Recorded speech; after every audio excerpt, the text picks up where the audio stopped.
Hello, and welcome to 100% Real with Ruby. Today, we are cutting through the noise and busting myths again with Luke Leaman and his podcast series with me like over a year ago now, back in 250, 251, 253, 252. I missed that one. They were listened to probably the most over the periods of months that we did that one. And it's because we challenged a lot of status quo things. And today we're going to be diving into why so many people work harder than ever in the gym and the kitchen, but they don't see the results they deserve. What's missing? Well, you'll hear soon. So grab a coffee because Luke's probably already had a million shots of his. It's time to rethink everything you know. Anyway, you ready, Luke? Let's go. You and I both like to say we already know your success is inevitable if you follow the plan that we laid out. We know it's going to get you to where you want to be if you apply yourself consistently over time. But people get in their own way. So I want to start off with just talking overall health and lifestyle, and then we'll start going deeper into training on this series because we didn't last time. But so many people are now missing the training element of what actually builds a physique because food doesn't build muscle, training builds muscle. So Luke, why do you think so many people fail at getting to their long-term body transformation goal? Real quick, that last statement you said, I think we could actually clarify that even more, right? Because if it I'm not even going to try to say that. So I've just made that word up. From a mechanical aspect, like training doesn't actually build muscle, but it does create the stimulus to build muscle, right? So I think because a lot of people that they train, a lot of like gym pop people, they go in and lift weights, they don't really understand what's happening. And while a lot of muscle protein breakdown is not the goal of what we're doing, anytime we apply tension to a muscle and the muscle fibers are pulling, they're going to get somewhat damaged, right? So it's like, when you go into the gym, you can think about it like you hear like a really bad parent say, I'm punishing you for your own good. Like we go to the gym and we flog ourselves and damage things to create a stimulus to then grow. So then with the food becomes the building blocks of what is fueling not only the training, but also fueling and creating the muscle out of. So like protein building those new building blocks. But when we talk about like how hard should we train, how hard should we eat, like what we should do, that statement of that or that understanding of those two concepts is really important because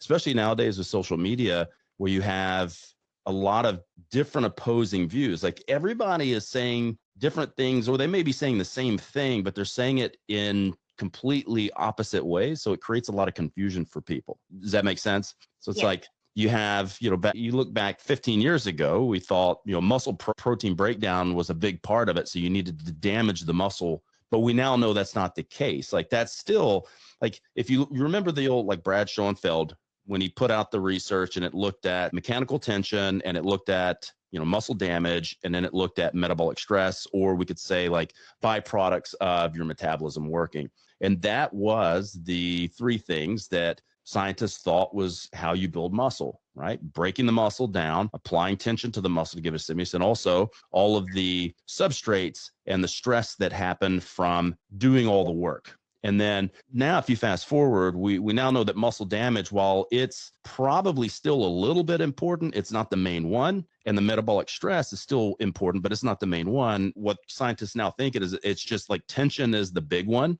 But people want to throw the baby out with the bathwater, and they want to say that muscle breakdown is not a good thing. They want to say metabolic stress is not a good thing. And neither of those are part of the puzzle, but they really are. There's so much we don't know about building muscle. We know a fraction of what is actually happening, and new stuff. Every year, new stuff comes out. There's a lot of unpublished stuff that's come out. There's a lot of stuff people aren't talking about yet. But this is all stuff that coaches have to know, and not really something that their clients need to know, but I actually think it's good to talk to the client about this, because they need to understand that if you want to build a physique and you want to build health and you want to lose body fat and you want to build muscle and you want to build strength and you want to do all, and you want to build endurance, everything in life is applied to the Goldilocks principle. You don't want too much, you don't want too little, you want it to be just right. And that just right is different for everybody. So when we think about things like how hard should we train? Like I would tell people you need to train hard enough. But that's really ambiguous. If I say you need to train hard enough, what does that mean? That's like going to the doctor and they say, hey, you have hypertension, you need to exercise and diet. And you go, well, what the fuck does that mean? Like, that's like, what do I go do body combat? Do I lift weights? Do I go do CrossFit? Do I start doing triathlons? It's very ambiguous, right? So you have this big overall thing of, okay, we got to move more and we have to match our calories. And then we have to alter the calories based on whatever adaptation we're looking for, right? But we have to look at it from a perspective of depending on the person and the situation, that is going to drive the amplitude of how extreme or not extreme you go. Like I'm doing an incredibly extreme diet right now. It works. It's probably the hardest diet anyone could ever hope to do. And it's like punishment, but it works really super fast. But it's not one that I've not really put very many people on it because they can't handle it. It's just too hard. And it's not necessary.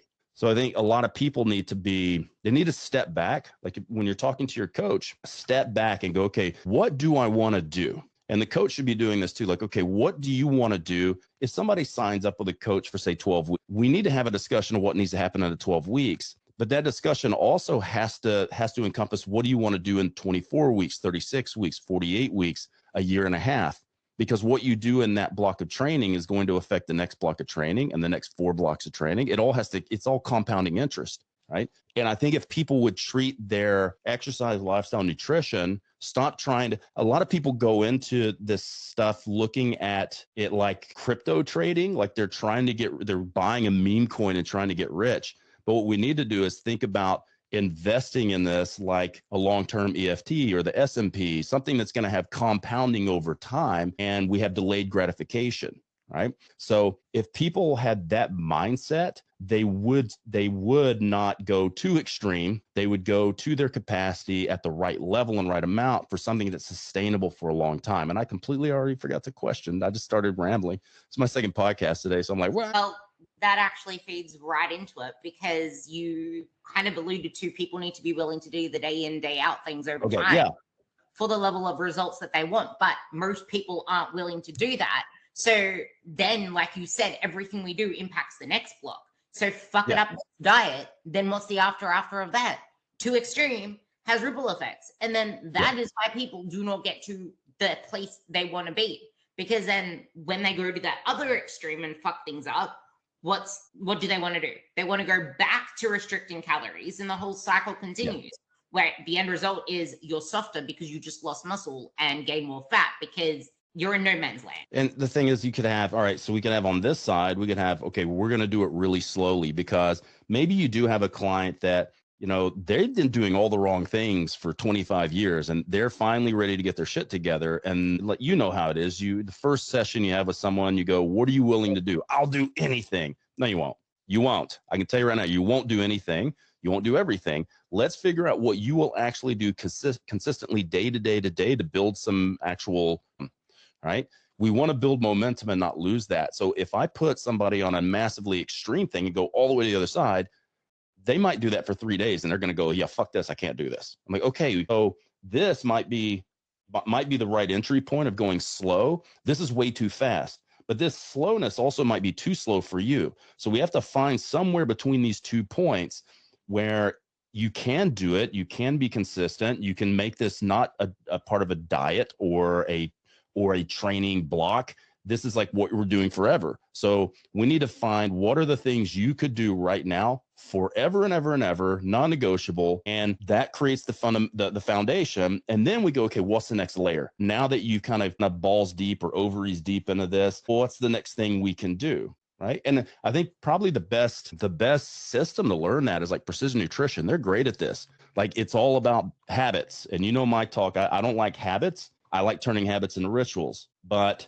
you have to start with a habit. You can't have a ritual until you've done it long enough for it to just be a thing. Right. And you have to find that entry point, and then you have to find out, okay, once they've solidified all that stuff they're doing, they have to move to the next thing, which means, like, from a training perspective, how hard do you need to train to get fast results? You need to train pretty fucking hard, way harder than most Gen Pop people can even fathom. Now, that doesn't mean you need to absolutely kill yourself, but you need to understand what failure is and how to get close to failure. You need to understand what's too much and too little. You need to understand that there is a little bit of discomfort that's going to be involved in this. So when you feel your muscles burning, that's not a sign that you're injured. That's where you're getting to the good. That's where you get into the good stuff. That's where the good reps live. So people have to be trained to understand that it is going to take some hard work. Like, what you've done to yourself over the last 20 years is not going to be, we can't change this overnight.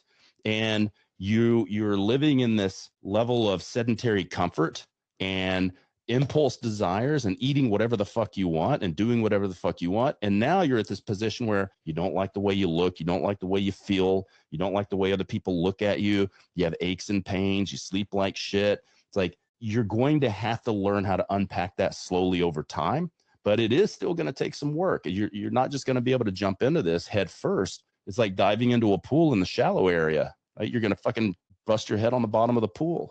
I took notes on that training part. We're going to come back and touch on that because it is very true. And that's exactly why training apps, like downloading a group training app, downloading any program isn't going to get you to where you want to be if you're still wondering why you're not looking tight and toned and lean, because it's more than just lifting weights. And you mentioned something really powerful there. There's the too slow and too fast in terms of dieting and trying to move the needle. And this is where periodizing nutrition comes in really important, because you also mentioned there's that part of building muscle that you need the fuels and essentials there. But if you are in this no man's land where you're kind of dieting, trying to make the results, and you don't want to take the diet too extreme because it doesn't work and blah, blah, blah. Well, you mentioned this in one of your posts. The smaller the deficit, the less wiggle room, the less mistake room that you have. And most people aren't putting themselves in a place to effectively fat loss, which is what my constant theme in my messaging is lately. It's diet fatigue. If you aren't in a place for effective fat loss, you are accumulating diet fatigue. You're in no man's land where you're not in a place to effectively build muscle. You're not in a place to effectively lose fat. So what's happening? You're just spinning your wheels. So why is it so important to periodize your nutrition? And what exactly does this look like?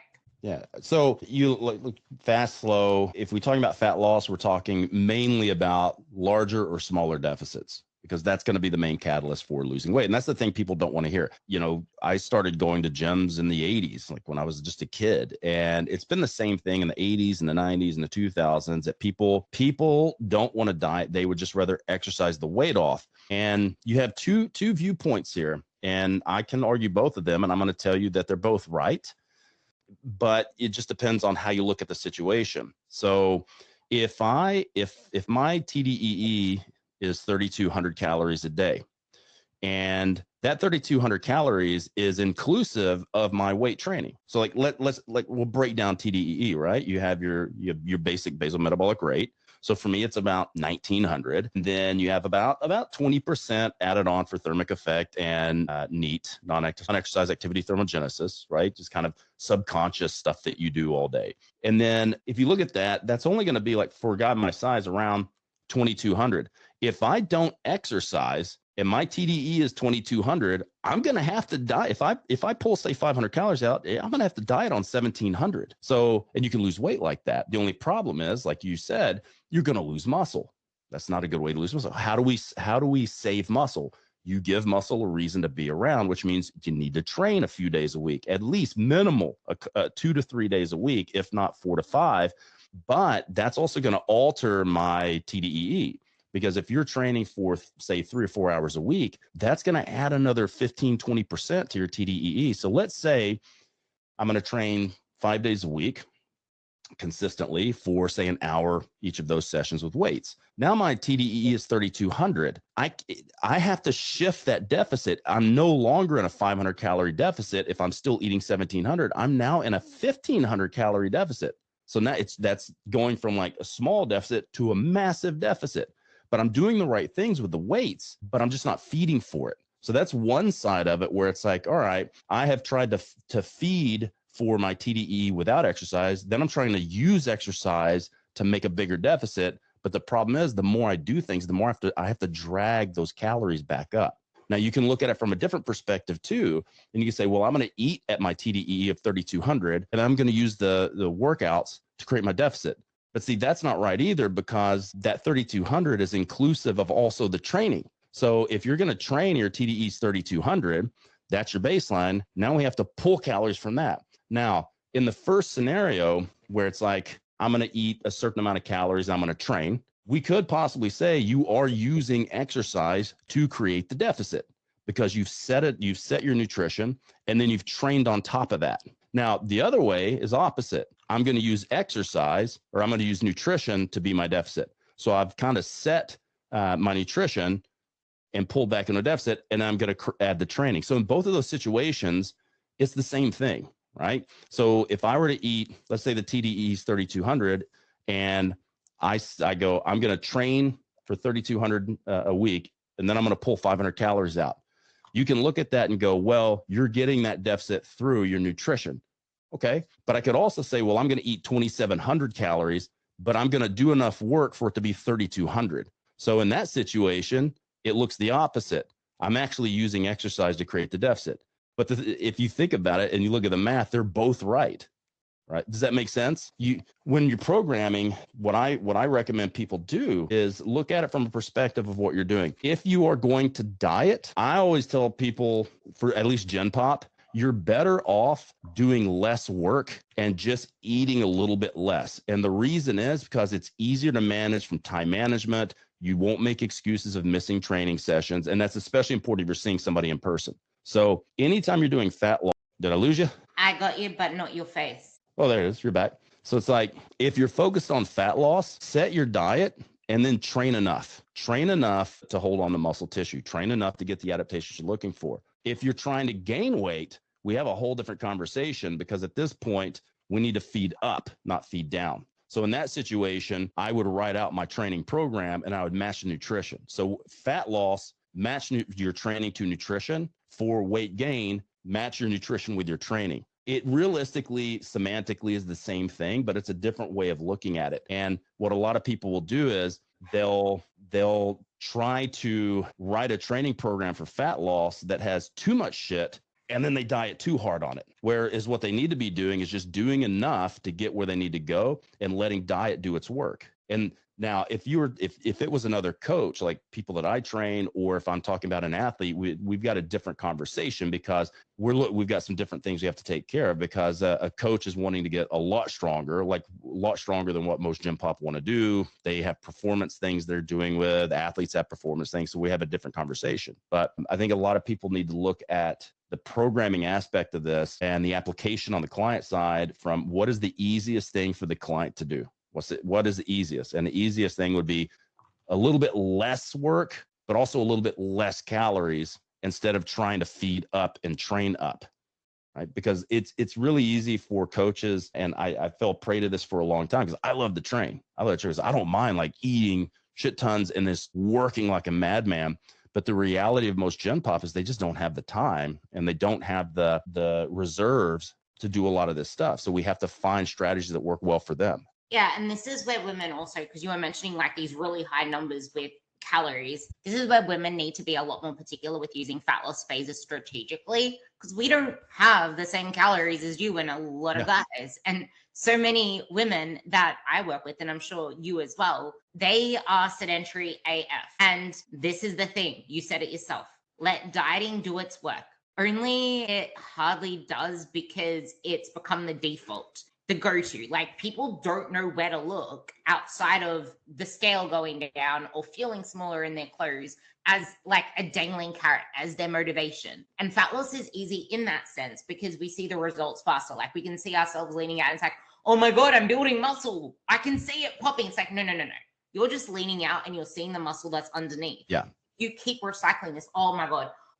When I changed gyms, not before, this was before I moved up to here in the Gold Coast, but when I changed gyms down in Sydney, there is this trainer there that is like an ambassador for comps on stage, and he has the same like competitors over and over again, and you see them over time and they just look small and stringy because he has them in like this perpetual, you're competing now, you're dieting now. He's never given them enough time to just build muscle. And that is not going to happen if you're continually staying in a calorie deficit, doing the same cycle over and over again. And like, this is the majority of my clients. This is the majority of the people who listen to this. They are stuck in that cycle, and you helped me through this. And like, I was really stressed over the scale. You know that.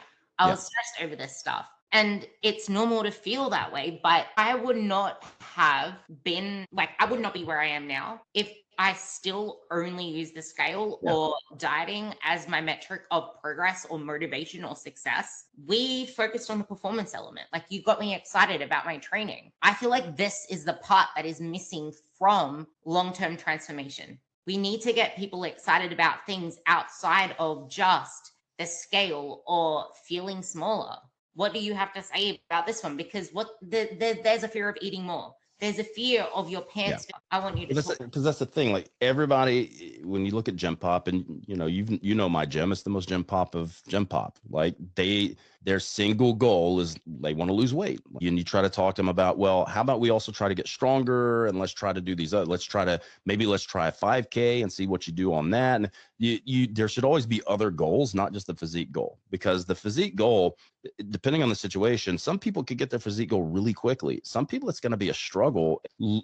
As much as I tell everyone that this stuff is just basic biology and mathematics, it's not really, because some people don't.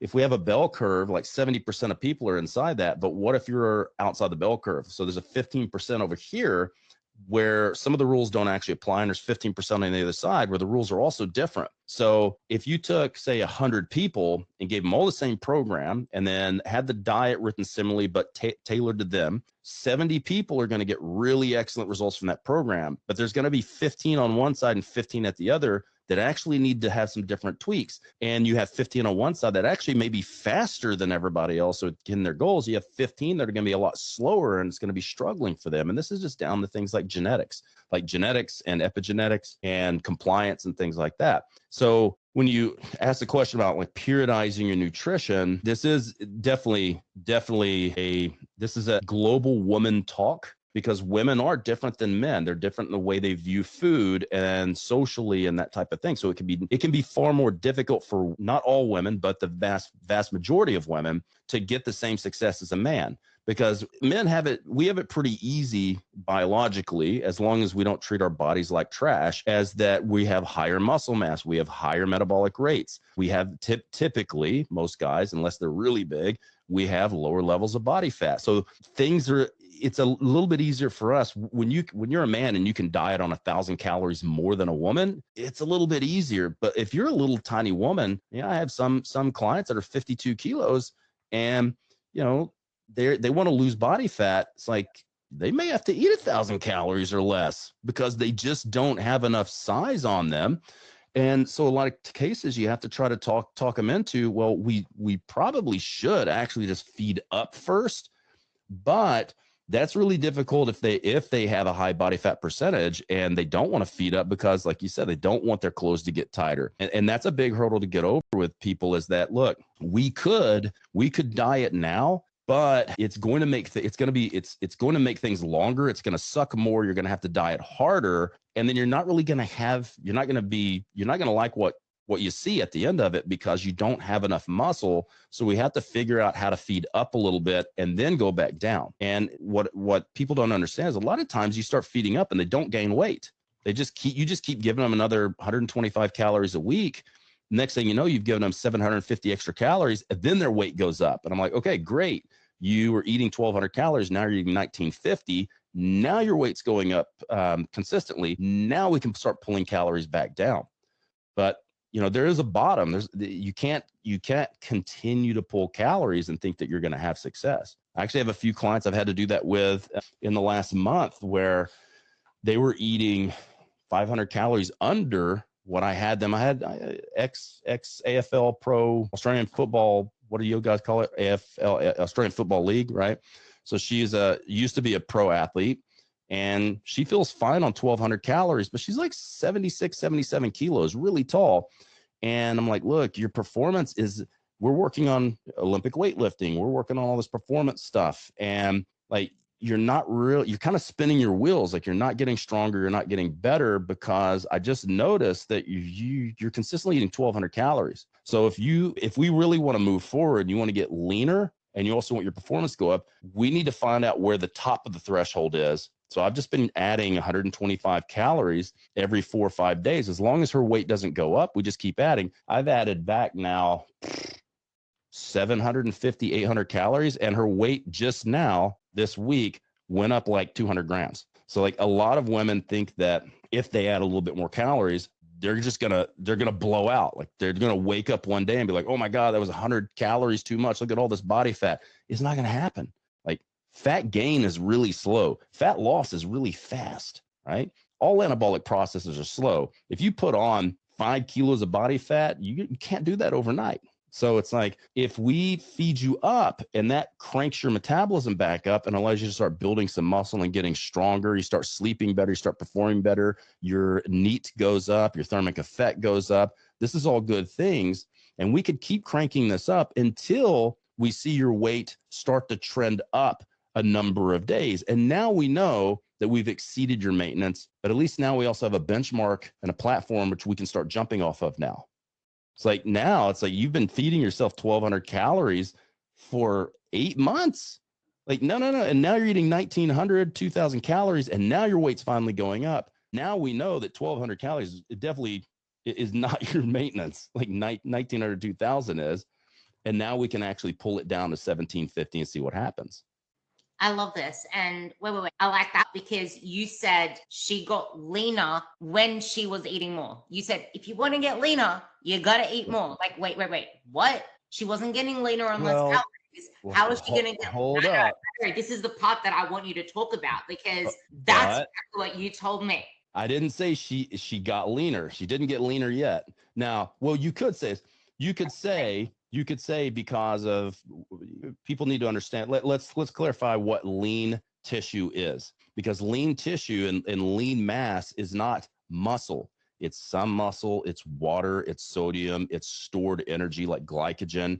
That is technically, in fat cells, you have lean tissue, right? Because fat has water, fat has organelles. So not everything in a fat cell is fat. So I'm going to say you're not wrong. Like, you're right, but that statement's not as right as it could be, because if you look at what body fat percentage is, it's what is the ratio of what's made out of fat and what's not fat. So if she is putting more food in her body, then you could say, technically speaking, she's altering that ratio of what's fat and what's not. So she is getting leaner, but it might not be from muscle tissue, because that's a long process. Wait. Sorry, this part, that part right there. That part that Luke just said is why your pants feel tight, and it's why you need to stop letting that trigger you, because your legs are going to get bigger in the process of getting leaner in the way that we just said it, because now your legs are these huge muscles. Imagine these huge freaking sponges that went from like to now being soaked up with water. That is what happens when you start to properly fuel your body and then use that to train like a freaking weapon to get to where you want to be. And that is the thing. And what's going to happen then? The scale's going to go up. Yeah. And stop using your clothes. Stop using your clothes as a metric, because if you do a leg session yesterday, your legs are going to be inflamed, which means they're not holding more fat, they're holding more water. Then you put your pants on, you pull your skinny jeans on, and you're like, ooh, these are pretty tight. Okay, try those jeans on again in a few days, like 3 or 4 days after your leg workout, and you go, oh, they're not tight anymore. Yeah, because your legs have now recovered it and you're not inflamed. So clothes are a terrible way to measure like getting bigger, right? Because of that fact that if you put it on a body part that you've just trained, well, of course, your muscles are swollen from doing the work. You're inflamed. It's going to make your clothes feel tighter. You could also, what if you washed your clothes a little bit differently? What if you wash your clothes and your jeans shrank a little bit and you got to stretch them back out? You pull your jeans on and you lose your fucking mind because your jeans are tighter. I must be getting fatter. No, no, no, no. Go measure your legs. You go, oh, I just did the tape measure. My legs are the same size. No, you shrunk your jeans. Don't use your clothes to measure if you're gaining weight. And then also keep in mind that, like I said, anabolic processes are slow by design. Okay. So if let's think about this from an evolutionary perspective, because genetically we're not that different than we were 15,000 years ago. So let's say we're hunter gatherers. Depending on where you live in the world, in most places, you're going to go through, despite what people think, early generations, they might not understand this, these young generations, that there didn't used to be a 7-Eleven, a Starbucks, an Uber Eats, a DoorDash. We used to have to actually go out and hunt for our food, and we had to go out and find berries, and we had to dig up tubers, and we had to do all this shit, right? So our bodies are designed to be a bit thrifty, because when we are going through a feasting period where we have a lot of available food, it is normal for your body to put body fat on, because you are going to eventually get to a fasting stage or a famine stage where you can't find food.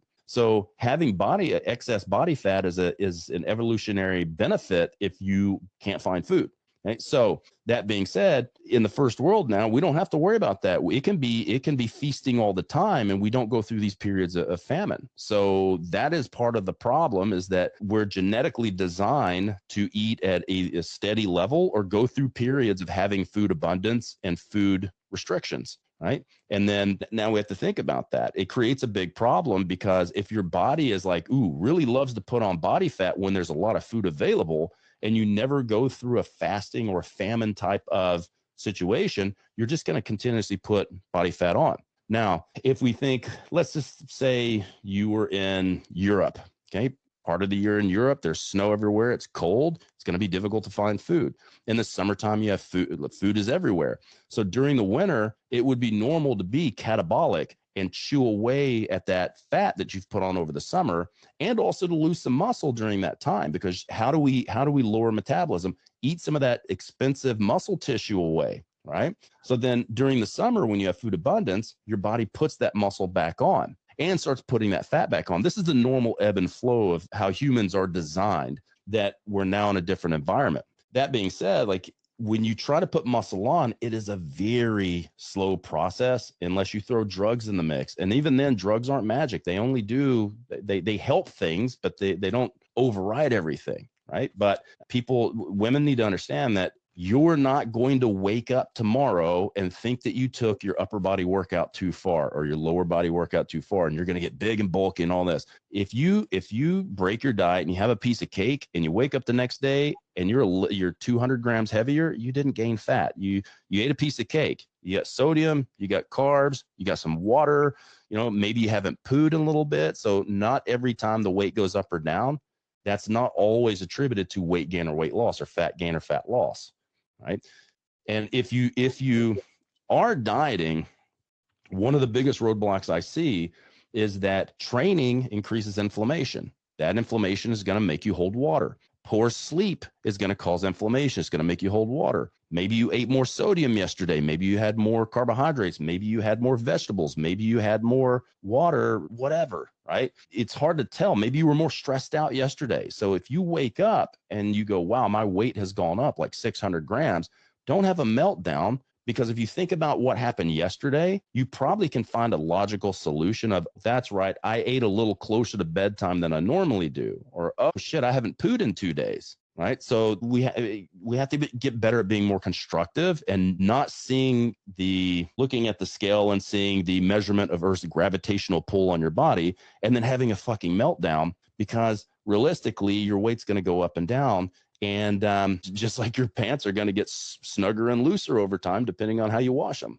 This is why I say nearly daily weight loss is so freaking simple and easy.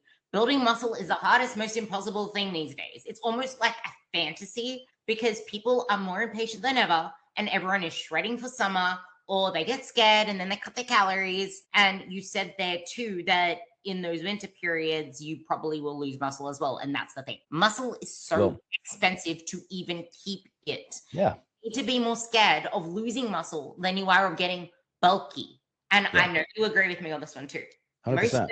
Most women haven't spent a good year dedicated to building muscle. And after 30, you're going to be losing muscle by the year. So you're going to want to prioritize building it. I think it's gotten way better. It's gotten way better with these. I know I tease these younger generations because now I'm old enough to go when I was your age and all that stuff, but it is getting a lot better. Like guys never had a problem. Men never had a problem with it. Our problem was we went too far into eating too much food and then we'd end up fat. And then, you know, in your teenage years and your early 20s, you just want to get big. You just want to see that number go up.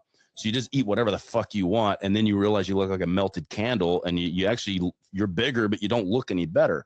And women are the opposite because they use the scale to determine success in fat loss, which is also only part of the equation. But I see a lot of women now that are okay with putting on some body fat because they know that there's an end. It's a process. If they want to get stronger, if they want to put on muscle, they are going to have to go through a period where, yeah, they might be slightly uncomfortable with how they look, but they have to realize too, that is a part of the process of building a nice, gnarly physique. And it depends on what type of physique you want, right? If you want a strong looking feminine physique that has good round muscles and you feel good and you're strong and capable, yeah, you're going to have to push yourself to position sometimes where you don't not like the way you look, but you know you look better when you're shredded, but you're not going to progress if you stay shredded all the time. And that, like with Allie, that's the conversation I have with Allie when we started. Just same story, you know, she's barely eating. We pump up her food. She gains a couple of pounds. She loses her mind. I take her back down. She loses it. I pump her back up. She gains it. She freaks out. I bring her back down.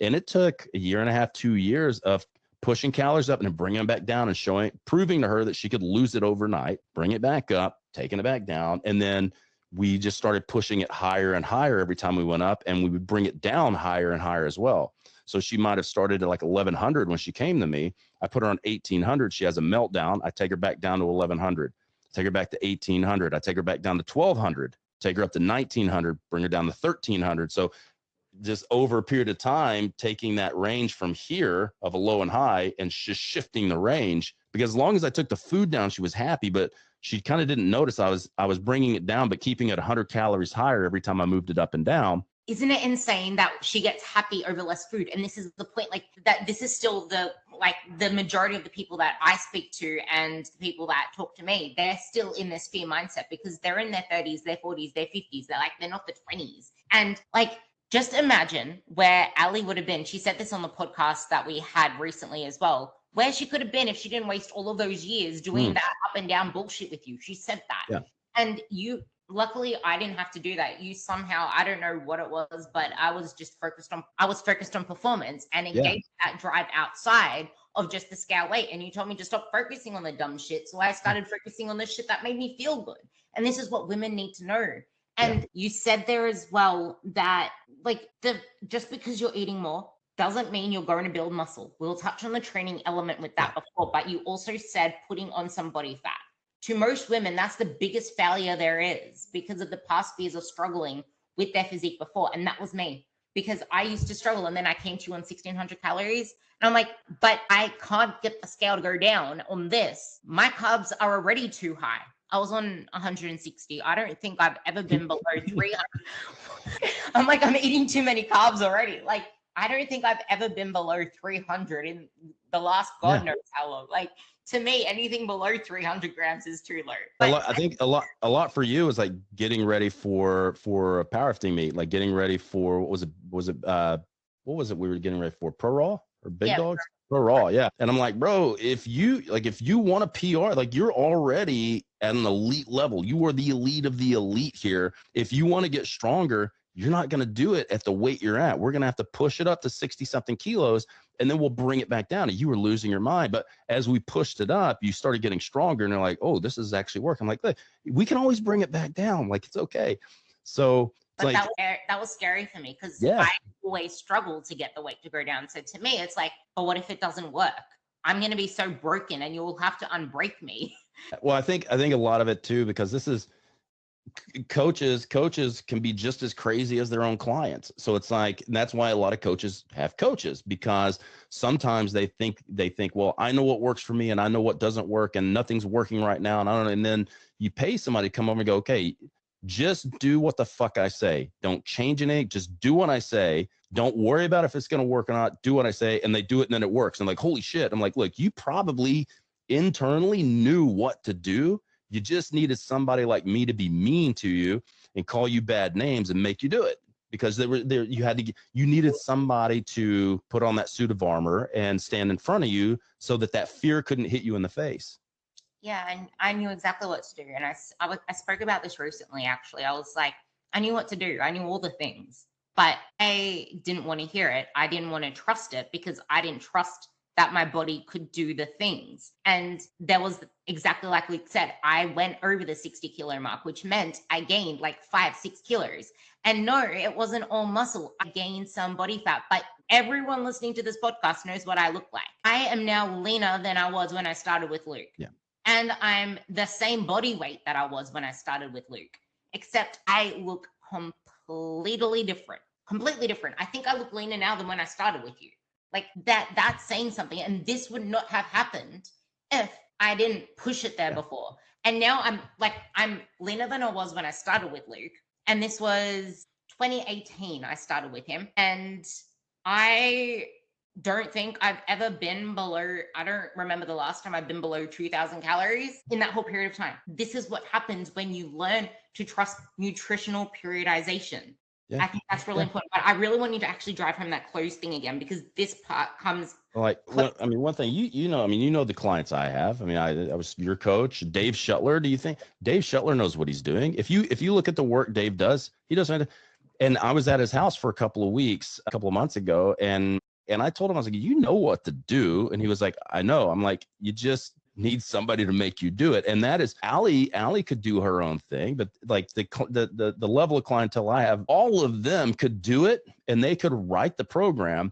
I'm just the catalyst that makes them actually fucking do it. And, I still have tricks and stuff that, might speed up the process a bit, so, but all of them could write their own programs and do their nutrition. They could all do this, right? They show it with their clients, but again, sometimes they need a push. Some clients need a push. Somebody that's going to be mean to them, because I'm not a nice coach. If somebody wants to coach with me, they just have to understand that they're probably going to be called some bad names, and I don't take any shit. Like, you do your shit or you don't. I don't give a fuck. You already paid me. I want you to, but I'm not going to baby you and hold your hand. You either want it or you don't. So be a fucking adult. I love the fact that you actually mentioned that, because coaches like us, we know our shit and we still have someone to get us to do things. And then also, I reckon it saves so much time, so much stress, so much energy, just having someone tell us what to do and give us the plan there, which is even more of a reason for the general person to have a coach. Like, you guys aren't specialized in this stuff. It's okay to have someone to guide you there. And the worst part, though, like the biggest reason why I think coaching should be the default, not stupid challenges and shit online, is because most people want to see changes yesterday. But body transformations that last take years, and they don't follow a straight line. And when they don't, we flip our shit. And I really want to deep dive on this one before we go into the hormone myths and the training and shit, because the fear with clothes is real, and the clothes pain is more real than any scales pain. Because in this process of transforming your physique, you're not going to fit the same way in your clothes. And that is a hard thing to accept. So I want you to just dive deep into that part before I mean, look, if you're scared about your clothes not fitting, just wear spandex. Just wear shit that's stretchy, right? So like almost all of my jeans have stretch material in them, and that's because you build nice legs. I wear tight jeans. And I don't fit in skinny jeans. My legs and ass is too big. But I wear jeans that basically when I'm filled out, if they fill out those fucking jeans, but there's some room in there. So if I get a little bit bigger, I know when it's time. I actually know when it's time to start to diet, when the waist doesn't fit, right? But the pants themselves, the jeans themselves, I can still pull them over my thighs and my calves and everything else, but it's when I know that when I can't actually button them, I need to trim up a little bit because that's the one thing that's probably not going to shrink, whereas the other fabric will. But yeah, clothes are a terrible, terrible way to measure that. The best thing, get yourself a good, like some Sika tape, which is, I don't have any on my desk, but get yourself some Mayo tape and that you can put around, hook into each other and hit a button and it goes to the same level of tightness every time. And you'll see, like, you'll be like, okay, my legs were such and such centimeters. My pants don't fit. I must have gotten bigger. Then you measure your legs again. You're like, oh, well, my legs are the same size. Fuck. My husband did the laundry the other day. Must have put my pants in on too hot of a cycle for the dryer, and I just shrank them. Yeah, and this is the part. Like, this is why sustainable fat loss is the dumbest thing to say, because fat loss is not sustainable. And I kind of don't even like the whole nutritional periodization term. I think it's more so fat loss periodization, because you are either in a fat loss phase or not in a fat loss phase, because you can build muscle any place outside of the fat loss phase. I think most people aren't in a place where they can get the most out of transforming, like the most gen pop. Like, there's the consistency needed. There's pushing your training hard enough, which a lot of people struggle with. There's eating enough protein, which a lot of women struggle with. It's, like, to me, the best thing you can do with your nutrition for building your best physique is to have it in a place where you are primed to push your best performance in the gym. Yeah. Well, and to say that's where I will differ a little bit. It just, man, because I do agree with that, but it's like you also have to look at people who don't give a shit about performance in the gym, because that can be an issue too, right? But so sometimes you have to go through a different angle. You're like, okay, so because and I'll give you a story. Like when we first bought our gym and we went in and we took it over from the previous owner. And like people will come to our gym. They initially, it's weird because now 5 years later, we're seeing a really big difference in culture. But it took 5 years to build that momentum. And I came in, I'm like, okay, so we do have group classes, because it's like one coach with like 5 to 6 people. So they're small group classes. So there's still a lot of like one-on-one stuff. And I wrote all these beautiful periodized programs, beautiful, same stuff I would write for people, personal training and online and all that. And people were getting crazy strong. Like, we had one guy, when we tested him, he had a 75 kilo deadlift, and 12 weeks later, he pulled 150. And I'm like freaking out. I'm high-fiving him, and he looks at me and he goes, I don't really care about that shit. And I'm like, you just put 75 kilos on your deadlift in 12 weeks and you don't care? He goes, no, I just want to lose some weight. And I went, okay, sometimes. So if we say like we want to drive performance, sometimes we also need to clarify what performance means. And so for people like that, performance may be, well, more energy, better sleep, better sex, right? Getting up and down stairs easier. So performance can be any number of things. Doesn't necessarily have to be like having PRs on your lifts, which I think you should. But the unfortunate fact is some people just don't even give a shit about that, which I think is sad. And we should like, because the whole point of lifting weights is to put muscle on or to retain muscle and to get stronger. Like, that's the goal. It's not to lose weight. It's to put on more muscle and it's to get stronger. Like, that's what you should do. And I apologize for anybody gym pop here, but the general population out there, they're pathetically weak. They are pathetically weak. And I think they don't understand. They just don't understand that. Like, I'll go in and guys will go, I don't want to be as strong as you. I don't want to be as big as you. And I'm like, I know, because you won't train as hard as I do and you won't stay on the diet. Like, I know you don't want to be at the level I'm at, but you're so fucking far away from that. You don't have to worry about it. Like, I've been training for over 35 years. Like, you got a long way to go to get to that level, but I'm trying to get you out of this level of like being incredibly incapable of doing anything strong and try to make you somewhat capable, right? So that was the end of part 1 with Luke Leaman. Stay tuned for part 2, which we will go a lot more into training before we go into part 3, which is a little bit more on training and doing a diet for someone who has more weight to lose, as well as busting some myths, talking about cortisol, hormones, and the whole scheme of things. I would not miss a single podcast in this series because Luke just spits it all.